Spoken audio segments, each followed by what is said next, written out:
দেবরাজ ইন্দ্রকে আমি অনুরোধ করলাম, দেবরাজ আমি একটা অনুরোধ করতে চাই।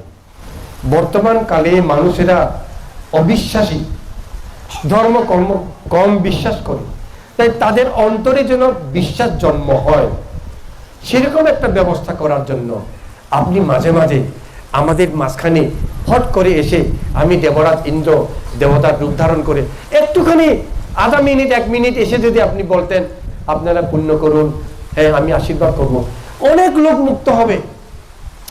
আমাকে বলে তা তো হয় না, তা হয় না। আমি বললাম কেন হবে না? আগে হয়তো ভগবান বুদ্ধের কাছে কত দেবতা আসে, এই যে আমি আম্বা সাক্কারা, আমি তখন এটা পড়তেও ছিলাম, আম্বা সাক্কারা গল্প দেবতা দেখা দেয় রাজার সাথে কথা বলতেছে, কি বলেন হয় না? আমাকে বলে বানতে হয় না। আমি বুঝতেছি না, বলেন কেন হয় না? তখন বললো যে দেখুন, তখন বুদ্ধ ছিলেন, বুদ্ধির মৈত্রী তরঙ্গ ছিল, বুদ্ধির মতো মহাপুরুষ এখন কি আছে? নাই। অরহত অনেক ছিল, এখন কি আছে? নাই। এখন বিপত্তিকাল, আগের মতো শিলবান সমাধিবান ভিক্ষু যেমন নাই, গৃহীও তেমন নাই।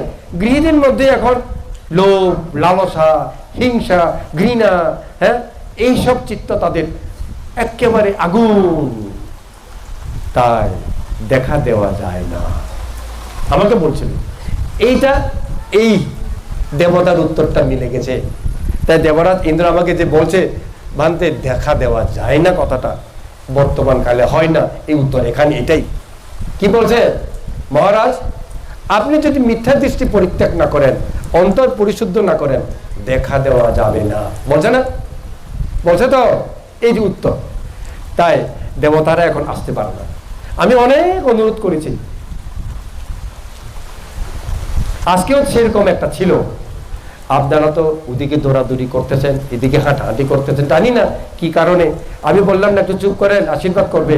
আশীর্বাদ করেছেন ওনারা, কিন্তু আরো কিছু বেশি বোনাস দেওয়ার কথা ছিল, যেটা আপনারা শুনতেন অথবা দেখতেন, কিন্তু আপনারা শুনেনও নাই, দেখেনও নাই। এটা আমি পরে জানবো, আমি জেনে নেব। দেবরাজ ইন্দ্রকে জিজ্ঞেস করব, আপনি বলেছিলেন হয় নাই কেন? ওই দিন একবার জিজ্ঞেস করেছি। আমি সবসময় আপনাদের মঙ্গলের কথা চিন্তা করে ওনাদের সাথে আমি সবসময় আলাপ করি।